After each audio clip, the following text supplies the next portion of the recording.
Science Shaping Beauty, the official podcast of the New York Society of Cosmetic Chemists, where we explore everything you need to know in beauty and personal care product development, from formula to finish. I'm your host and NYSCC chair, Anushka Nadkarni. Our guest today is Carolina Denman, a seasoned cosmetic scientist and innovation leader with extensive experience spanning product development, formulation, and strategic innovation within the beauty and personal care industry. Her expertise bridges scientific rigor and market insight, making her a respected voice in innovation, ingredient trends, and the future of beauty product development. So, welcome, Carolina. Thank you so much for having me, Anushka. I'm very excited to be here. Me too. This is extremely fun. So let's get back a little to what your journey is and how it started, right? Take us back to the beginning of your journey. What first really sparked your interest in cosmetic science and innovation? It's hard not to talk about my roots. I grew up in Ecuador, a country that is rich in biodiversity, a lot of different plants and animals. And even though I didn't know what chemistry was at the time, I think I was involved in making chemistry as a little girl. My grandmother used to have this garden, but she have sections of vegetables and sections of flowers. And I remember playing with roses. Rose petals were my favorite thing to play because she had a lot of them. And I remember grabbing the rose petals and making my own extract. My grandmother was a local healer. She helped people. She helped people feel better in general by making extracts and making teas for people. So I have this vivid memory of my grandmother when I had a stomach ache. She made me this tea, and immediately I felt better. So I think that's when it all really started. Fast forward, I'm here in the United States. Graduated as an international student, same as you. Yes. I'm at my first job as a temp working for a fragrance house. And I'm in the applications lab and I'm given this formulation and putting these ingredients together, and I'm making this lotion. And I'm handed these fragrances to put it in the base and give it to the customer. And one of the first fragrances I open is rose extract. So I was immediately taken back to my grandmother's garden. And I knew at that point that I was on the right path for my career. And for me, everything was really connected. That's amazing. And that's a great story. I love that. I mean, I'm so glad I asked you that question. So, like you said, rightly, right? I think going back to our roots and how it's connected to what we do every day, because I've known you personally enough to know that you just don't do a job. You are passionate about what you do. So, I think connecting that just made so much sense. That's great. Thank you for sharing. So, you've worked across different areas of beauty industry before House of Innovation, right? What experiences really shaped your perspective the most?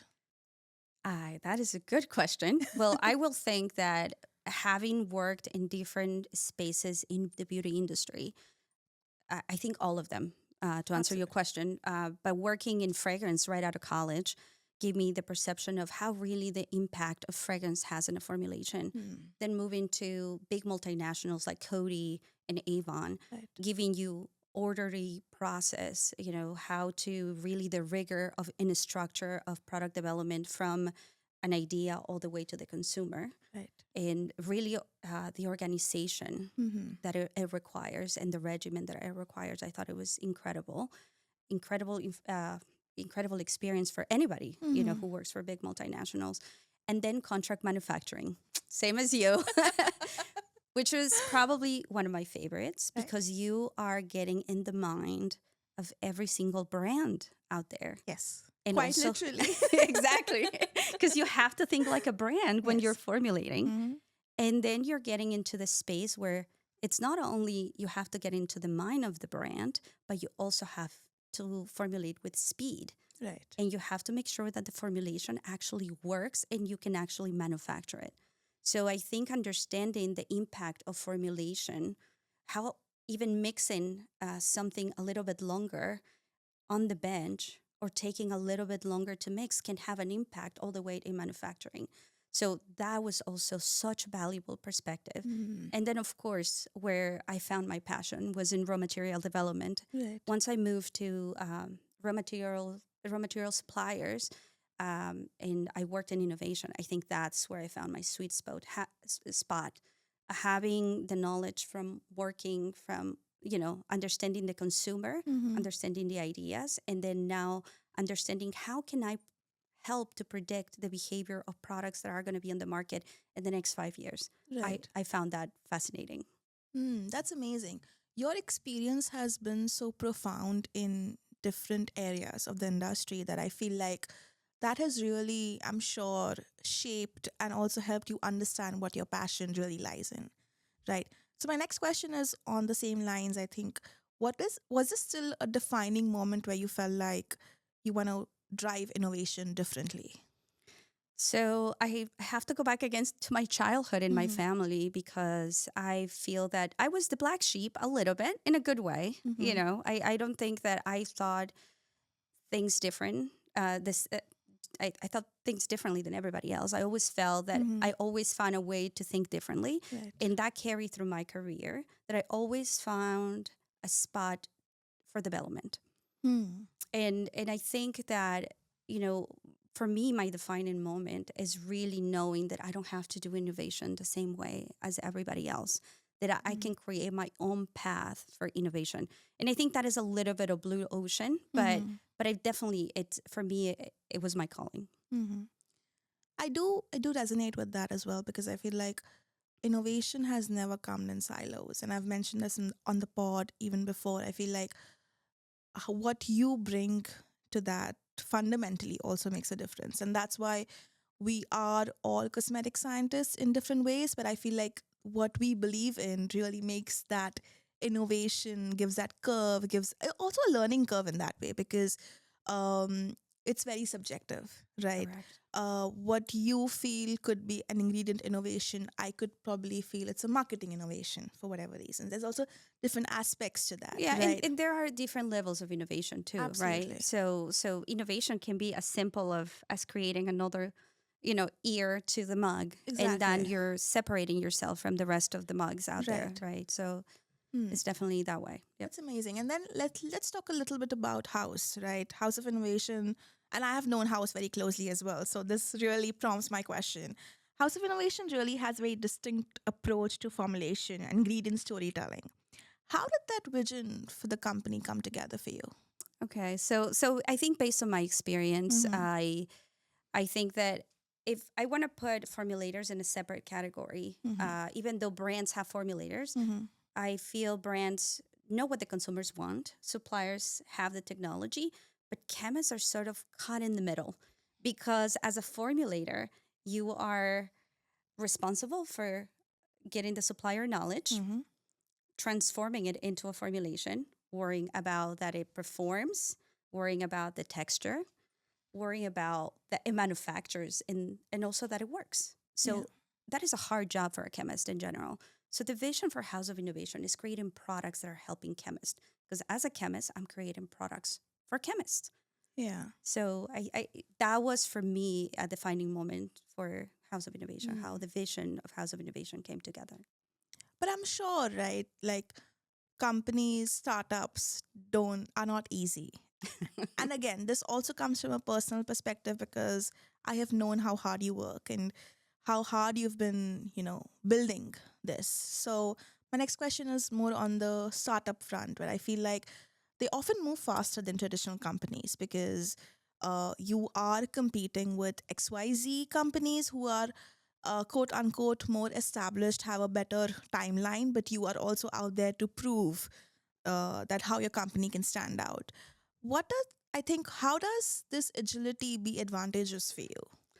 So being lean means you Mm-hmm. can move a lot faster. Mm-hmm. And I think that's the advantage of a lot of startups. Mm-hmm. You're not waiting for approvals for your higher ups. And if the technology is changing, you can pivot faster. Mm. Also, if you need to redirect with intention, you absolutely do it right away to get where you need to get. I think you need to remain focused of and that's with startups, you have to remain focused and get to the goal. But it's definitely when you're leaner, you move a lot faster. And I feel like that's distinctive to your company as well because you hold so much creative power on that end. And at the end of the day, we are scientists, but we are also at that almost it's like a Venn diagram where you are a scientist, you would definitely know the science, you know the chemistry, but you're also a creative person, right? It's not just hardcore science. So you having that creative authority really gives that, makes you in that position where you can make that decision, you can pivot, like you rightly said, when something makes sense or something does not make sense altogether. That's amazing.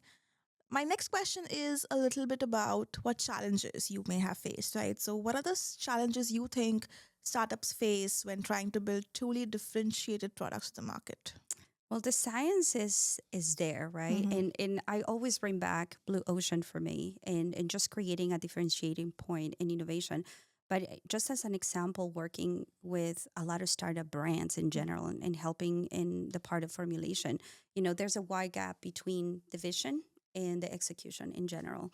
Uh, Sometimes great ideas have to have intentions, but also they have to have movement, and we have to be able to deliver, right? The Right. science has to stay behind it. For me, really, the challenges, we would like to have more people in general. In general. But we remained very resilient, and Mhm. I think we're moving at the speed as fast as we can, where we are. That's amazing. To your point about gaps within the industry, and we've had a lot of side conversations in this, which leads to my next question. One of the biggest gaps that I think, but I want you to elaborate on that, right? Today's landscape, how important is sensory experience alongside Mm. efficacy when developing these formulations? So, I mean, they have to come together, Right. right? We had many conversations where sensory experience is actually non-negotiable. Performance has to be there for the product to work. But if nobody's picking it up from the shelf, how do they know that the product is going to work? Right. And sensory builds a habit. Hmm. Performance actually make another person buy the product again. Right. If your formulation feels sticky, nobody Right. want to use the product. And actually, in cosmetics in toiletries, there was an article that came. The truth of sensory lies beyond skincare, Mm. and beyond what we see. I Right. think the article came, May 1st, and it really talks about that we are multi-sensorial beings. Hmm. And we don't apply just the product. By the moment we look at a product, we're opening the cap, we listen to the cap opening or the pumping sound of a lotion. Right. And the moment we're looking, we're smelling, and by the time it gets to our skin, that is when we actually experience and we actually feel before we actually can think. So there's more to just the sensory, uh, the the fact that we're smelling, we're seeing it, we're touching it. So definitely, it's a non-negotiable to answer your question. Yeah, and I think more and more brands have started realizing that it is a non-negotiable, and that's why I think tying that into innovation is also huge because, like we previously mentioned, right, innovation can be different things to different people. It can be ingredient innovation, it can be texture innovation, but I think texture and ingredient innovation together is a product innovation at the end of the day. Absolutely. And that's very interesting about the article that you mentioned because it so rightly said that that's the reason why packaging is also so important, right? Yeah. We have Because time you're exactly. looking at the packaging even before, even if it's a luxurious packaging, it tends to be a lot Mm-hmm. heavier. So Mm-hmm. the moment you pick it up, you're already seeing the intention. You already are making a decision. Exactly. How is it going to feel, whether you like it or not, just by Yeah. looking at it? Yeah. Yeah. That's why I think the Korean textures do so well, right? Because they don't negotiate on the efficacy, but they really bumped things up for the experience and sensorial feel as well. Hmm. That's amazing. On the same lines of innovation, my next question is many founders, I'm sure you know, want the next big thing, right? They're obsessed with that. But true innovation is difficult and it does take its own course of time. So, in your opinion, I feel like what separates meaningful innovation from just trend chasing? So meaningful innovation is intentional. Mm-hmm. We are creating something that is going to make a change. Mm-hmm. Trend chasing, and trends are not bad. They're really No, no. telling us where the attention is at the Right, moment. But I think in our team, we ask ourselves, is this trend is going to remain trendy in the next couple years? Does it make right, sense? And if right, the answer is yes, then right. we have Yeah, something. Then we need to look a little bit more ahead. right. But if we know trends tend to be sometimes reactive. Hmm. So if it's reactive, do we want to? The long innovation is not going to last Right. because also the trends move fast. So you're not putting the intention in the innovation in the time to actually deliver the science, Right. and then it's just short lived. Right. I think just to elaborate on that, I feel like, there's, and it's even more now than ever because the 9 seconds of fame for each ingredient or each trend is so short lived, quite literally, that understanding the difference between micro trend, macro trend, Hmm. like you rightly said, if it's something that's here to stay, if it's even worth putting in the science behind it, it's it's a very hard decision to make. And you and I both know because we work so closely with innovation. I think we really feel it because I, as a rule of thumb, never pitch something that I don't believe in. Correct. Yeah. If I, as a consumer, because I am a consumer as well, I'm a product junkie, I don't like to pitch, and I know you as well, right? Because we're so passionate about what we do that it's almost doesn't sit right within us to pitch a trend Oh, that absolutely. we feel like is not gonna make the cut. And I do tell some of my customers, right? That they will have to constantly, if you decide to go that route, Mm-hmm. you will constantly have to remain, um, focusing on trend chasing. Right, So it gets exhausting right, because you're not delivering science, you're just delivering novelty. right. Yeah. And then again, segue into my next question about, like, because you also work with many brands now. Hmm. When working with these emerging brands, what common formulation or product development mistakes do you think you see the most? Not understanding the timeline of Mm. innovation in formulation in general. But probably you work in a contract manufacturer, so you probably understand that better. That many brands have great ideas, Yeah. but not understanding really how long everything takes. Mm-hmm. Understanding the formulation piece, stability. Right. Just 3 months of stability, and you want to launch a brand in 3 months is not possible. Package compatibility, that's another big issue. And ordering packaging too. Yes. Sometimes Yes. packaging does take a little Mm-hmm. while, so you have to be aware. So when I work with customers, I want to make sure we're all aligned from the beginning Mm-hmm. with the manufacturing side that they decide to work with. So they have time on their calendar. They're not Mm-hmm. just going to the manufacturing place at the last minute and saying, please, the lead times and raw materials. Sometimes Yeah. not understanding that is a big mistake. So everything has to come together at the right timing. So I think understanding timing will be probably the biggest challenge for I for brands. completely agree. And you know how you were mentioning about trends, right? I think uh, discerning between the micro trend and macro trend, sometimes what I feel is brands are chasing micro trends and they're so short lived. So they almost feel pressured Oh yeah, to launch something ASAP. So to make the cut.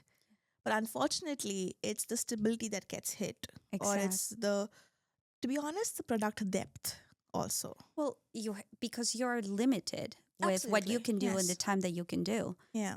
Also, if it doesn't become successful, and we talked about sensory, if the Yes. sensory is Yes. not right because you didn't have enough time Mm-hmm. to make it where it needed to be, it's not going to perform the way you want it to perform on the market. No, absolutely. For you personally, right? At least my next question is beauty trends keep evolving rapidly, like we spoke about. How do you personally stay informed and ahead of what's going on? Well, it's almost like you have to have ears everywhere. Innovation doesn't I really come do. from one spot. Yes. It Yes. doesn't come just from the beauty industry. It comes from the agriculture. Mm-hmm. You have to be aware of what's happening in the world, Mm. reading the news.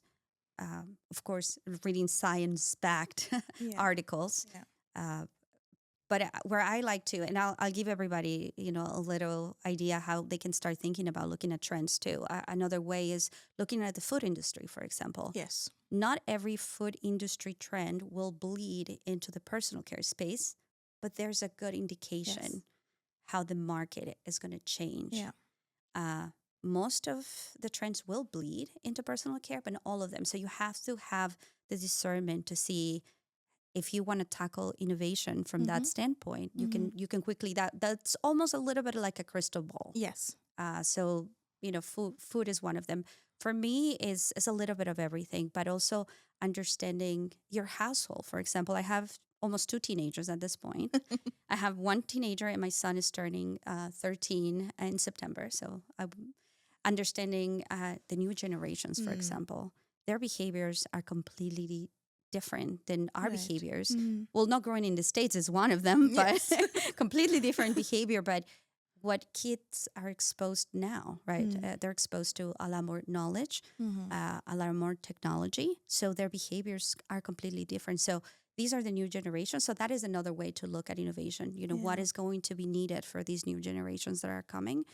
Another way is looking at the quiet frustrations of customers, Mm. because they might not say anything clearly, but there are frustrations with products. Mm-hmm. There are frustrations when they go to the grocery store and they're looking for what to use. So understanding that is another way to look at innovation.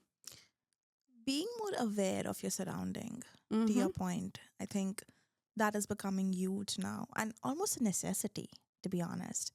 Because if we don't chat with people to understand what they feel, it's going to be really difficult to create something for them. Absolutely.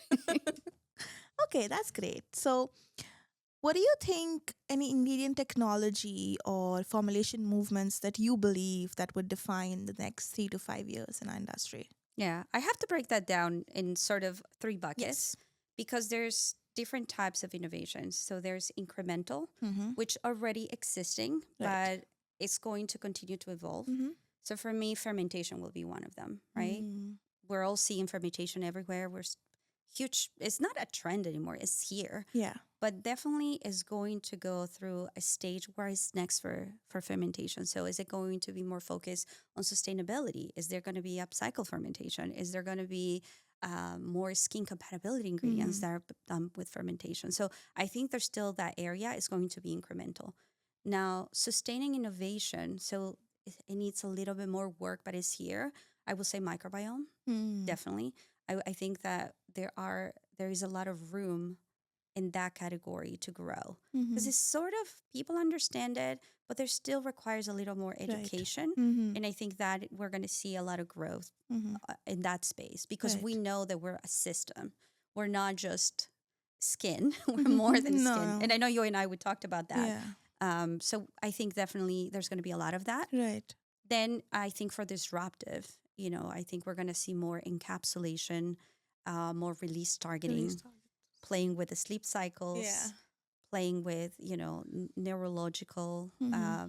areas. So I think that there's going to be a lot more disruptive. And if we want to go even radical, if we want to go Right. radical, then I think we're going to start seeing quantum in it. We're going to start hearing the word quantum in cosmetics a little bit. Right. It's a little out there and definitely disruptive for Yeah, sure, yeah. but radical is going to change a little bit the way we understand things in cosmetics. I do agree with a lot, and I feel like that's been a struggle on the microbiome front as well. Because, and you exactly pointed it out, right? I feel like the education around microbiome is a necessity, but unfortunately, it's not out there. Mm-mm. So we end up seeing, and that also came from the food industry, right? The prebiotic, probiotic situation. And I feel like there's so much more to explore on that front.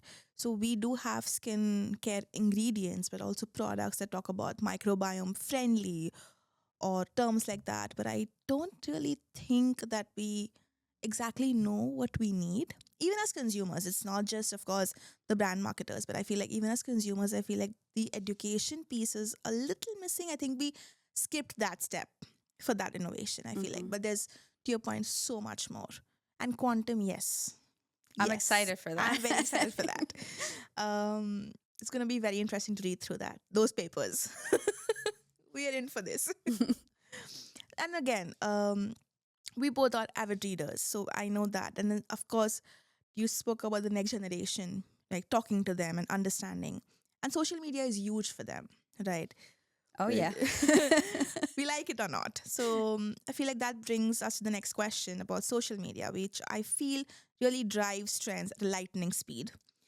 Has that accelerated innovation in a positive way, or do you think sometimes compromises scientific integrity?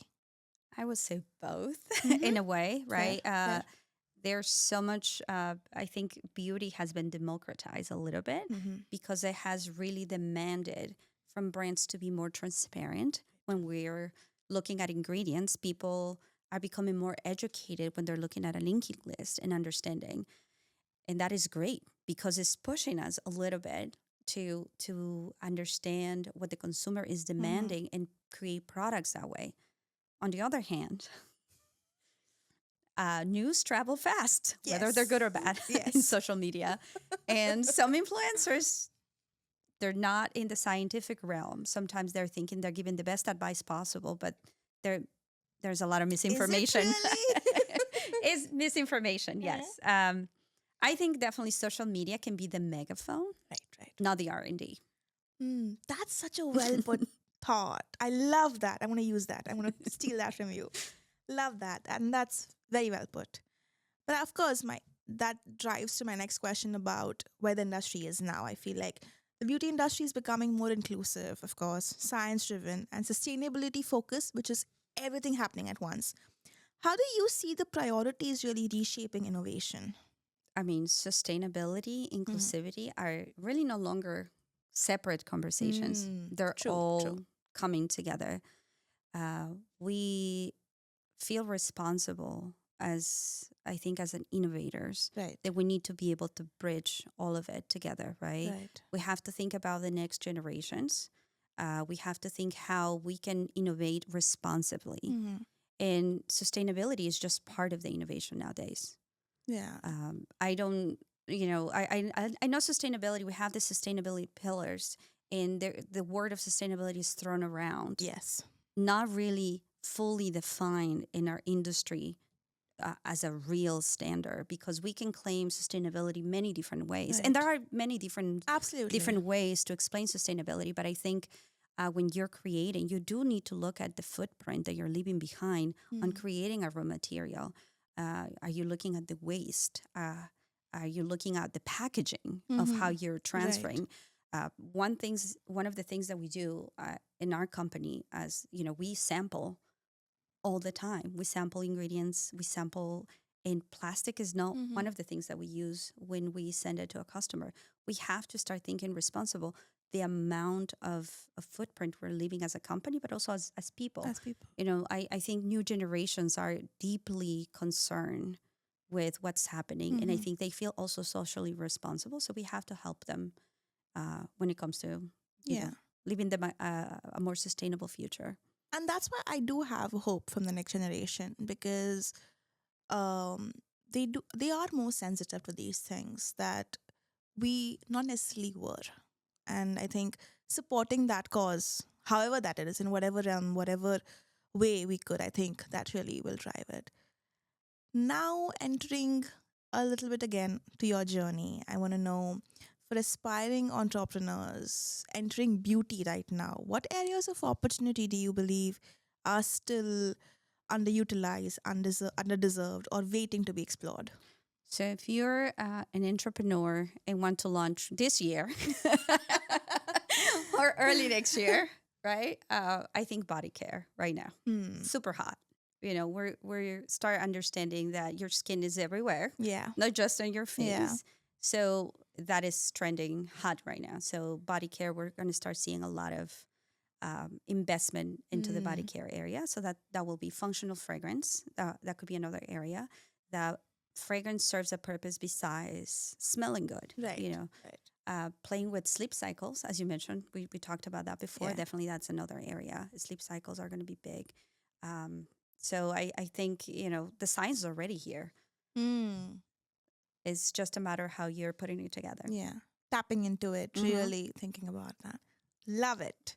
That brings me to my last question, which is a little bit of a selfish question on my end, honestly. If you could give one piece of advice to the future beauty founders and cosmetic chemists looking to truly break beauty boundaries, what would it be? Okay. Well, I have some stats, right? Okay. So, according to the PCPC Economic Mm-hmm. and Social Report, the beauty industry is about $569 billion. In the US, it's about $210 billion.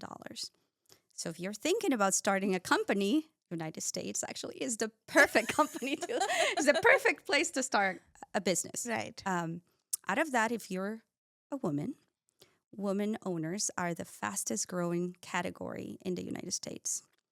Yay. So that is, yeah. So now if you are older, right, most entrepreneurs start at the age of 45. Mm-hmm. So if you think you're too old, it's not really late No. to start, right? Most successful founders have started companies at 45. Right. If you're young, I would say trust yourself, don't wait for permission, and bet on yourself. Right. You have, that is great. And a piece of advice that one of people that are close to me has said to me before that sort of stay with me is grit and resilience overpower talent and intelligence, and community and networking are your best resources. I think NYCC is the best for Oh that. yeah, then. absolutely. I'm like, You talk about networking, yeah. definitely NYCC. We might as well plug it here. Exactly, because- yeah. absolutely. Actually, Okay. I met my business partners through an NYSCC meeting, so Yay. you know. That's the point of commonality for us. Exactly. That's amazing. Thank you so much. This is wonderful. My last request to you is now we're on the episode 6, so this is great. If you could fill out the sticky note, just what your experience has been on the pod, we would love to know that. And then towards the end of the season, we'll read it out to the viewers. Perfect. Thank you for listening to the Science Shaping Beauty. If you like what you heard, be sure to download wherever you access your podcast. We look forward to seeing you. Until next time, keep shaping beauty with science.